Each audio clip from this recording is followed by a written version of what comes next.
ሰላም ጤና ይስጥልኝ። የተወደዳችሁ የኮከብ ስፖርት ቤተሰቦች የእንግሊዝ ፕሪሚየር ሊግ ሊጀምር ጥቂት ቀናት ቀርተውታል። የኮሚኒቲ ሺልድ ጨዋታ በመጪው እሁድ የሚደረግ ይሆናል በማንቸስተር ሲቲ እና አርሰናል መካከል።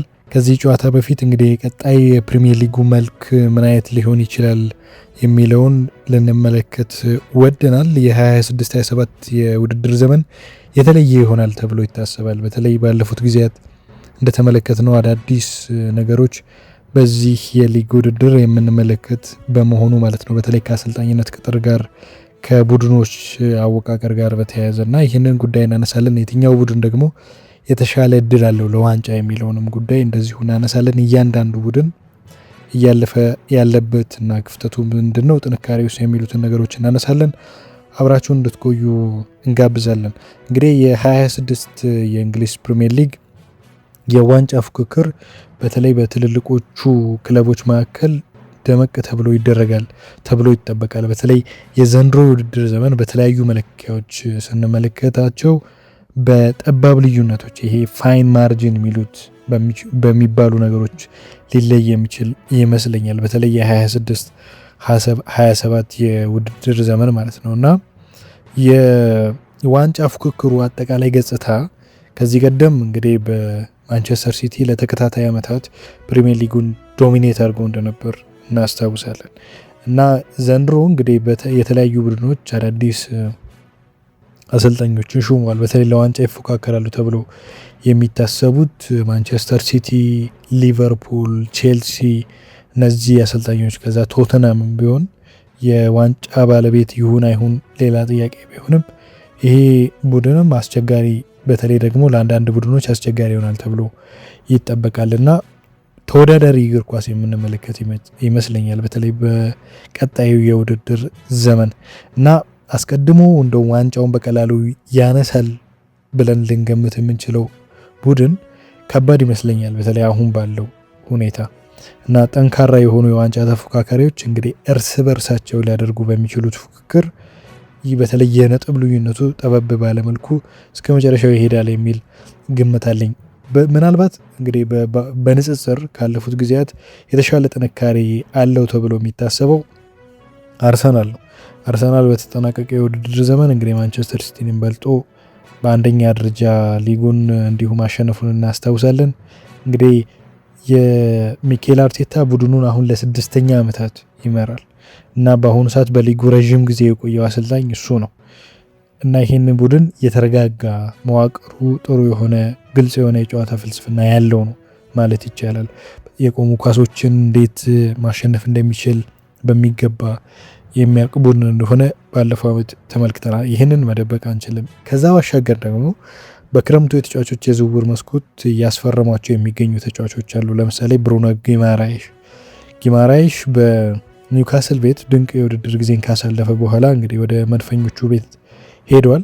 የዚህ ተጫዋች እንግዲህ ለአርሰናል መፈረም ሌላ አንድ ትልቅ ስኬት ነው ማለት ይቻላል። በተለይ ቡድኑን ለዋንጫ ዳግም ለማጨት ማለት ነው እና አርሰናል የተሻለ እድል አለው ብዬ አስባለሁ። ከዛ ባሻገር እንግዲህ ስጋቶቻቸው ምንድን ናቸው የሚሉት ነገር በጣም ወሳኝ ነው።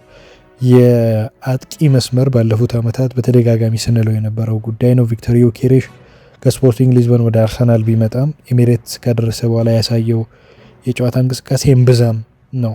በተለይ የ20 ጎል አጥቂ መሆኑን አላስመለከተንም። አሁንም ቢሆን ቪክተር ዮኬሬሽ ተጽዕኖ ፈጣሪነቱን አላየንም እና ያንን የበላይነት እንግዲህ በየሳምንቱ መውሰድ የሚያስችለው ማች ዊነር የምንለው ጨዋታ ለዋጭ የሆነ አጥቂዎች አሉት ወይ የሚለው ጥያቄ ያስነሳል አርሰናል እና አሁንም የዋንጫው እጣ ፈንታ በአርሰናል የአጥቂ መስመር ውጤታማነት ሊወሰን ይችላል የሚል የግል እምነት አለኝ። እንግዲህ ሌሎቹ ቡድኖች ምን አላቸው የሚለውን እንመልከት። ሮቤርቶ ዲዜርቢ ቶትናምን ተረክቧል።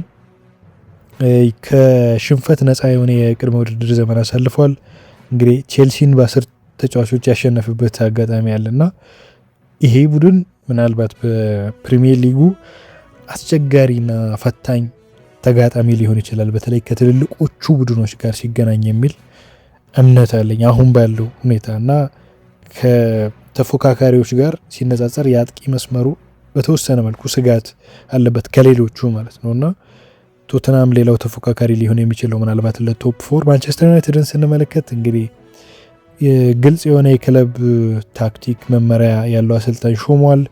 አማካይ ክፍሉን እንግዲህ በሳንቶስ እና ዩሪ ቲሌማንስ አጠናክሯል።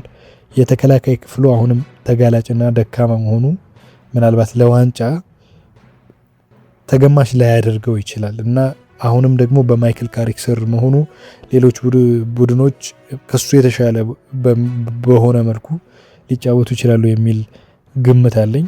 ቼልሲን ከተመለከተን አዲስ አሰልጣኝ ነው ያለው። ከፍተኛ በጣም ታላላቅ የሆኑ ተጫዋቾችን ይዟል።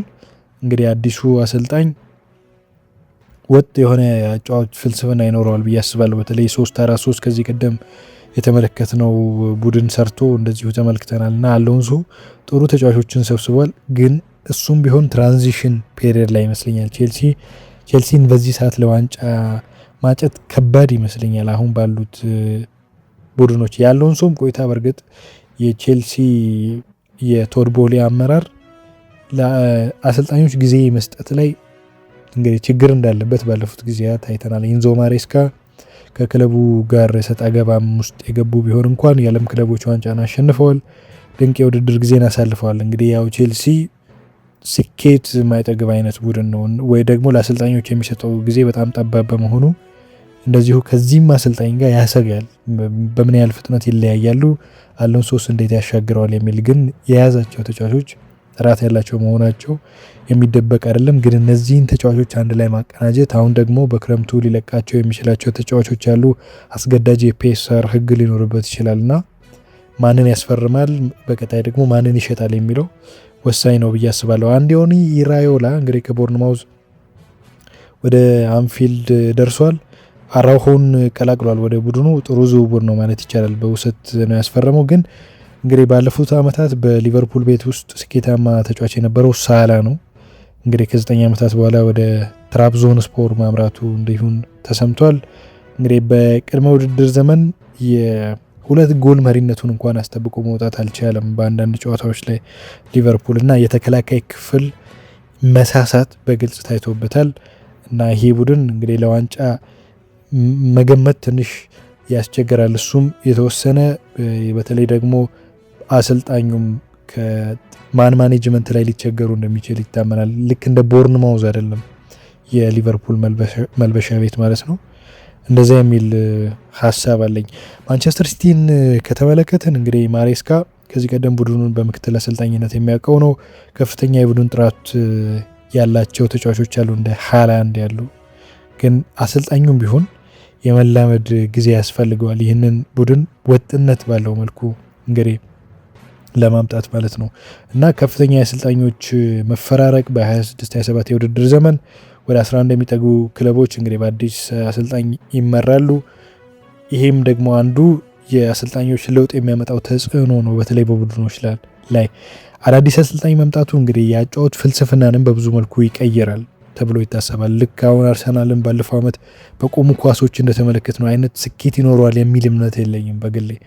የኳስ ነጠቃ፣ የፕሬሲንግ ቴክኒኮች፣ የተጫዋቾች ሚና፣ የታክቲክ ዝግመተ ለውጥ የተለያየ አይነት ቅርጽ ይኖረዋል። ምክንያቱም የመጡት አሰልጣኞች በተለያየ መልኩ በተለያየ የጨዋታ አቀራረብን የምናውቃቸው በመሆኑ ማለት ነው እና አንዳንዶቹ በፍጥነት ሊላመዱ፣ ሌሎቹ ደግሞ ምናልባት እስከ የካቲት ድረስ ጊዜ ሊወስድባቸው የሚችልበት አጋጣሚ አለ። መስከረም፣ ጥቅምት፣ ህዳርን ምናልባት እነዚህን ጊዜያት ሊቸገሩ ይችላሉ የሚል እምነት አለኝ።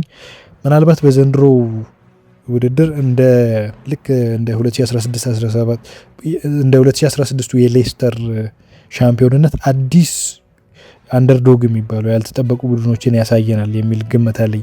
በቡድኖች መካከል ያለው ልዩነት በጣም ጠባብ ነው፣ በተለይ በኳሊቲ ረገድ በተለያዩ መለኪያዎችም ስንመለከትና ግን በጥቅሉ ስናየው አርሰናል በቋሚነት እንግዲህ ባለው መዋቅር እንዲሁም በልምዱ ምክንያት አሁንም በዋንጫው ላይ ትልቅ ቅድመ ግምት ያለው ቡድን ይመስለኛል። ነገር ግን በቡድኖች መካከል ያለው ልዩነት እጅግ መጥበቡን ደግሞ ዘንድሮ ከተመለከትናቸው የፕሪሲዝን እና ከዛም ባሻገር ደግሞ የቡድኖቹ የስብስብ ጥራትም ያንን የሚያሳይ ይመስለኛል።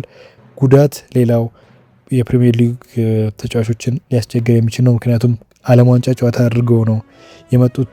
ይሄም ደግሞ አንዱ ለጉዳት የሚያጋልጥ ይሆናል። ተደራራቢ ጨዋታዎች ይኖራሉ።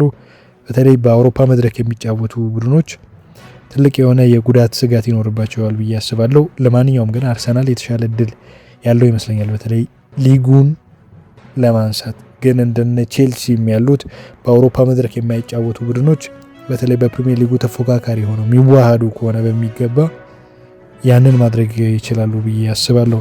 የኮከብ ስፖርት ቤተሰቦች ለዛሬ ያዝናቸው ስፖርታዊ ጉዳዮች ይህንን ይመስላሉ። መልካም ጊዜ ይሁንላችሁ።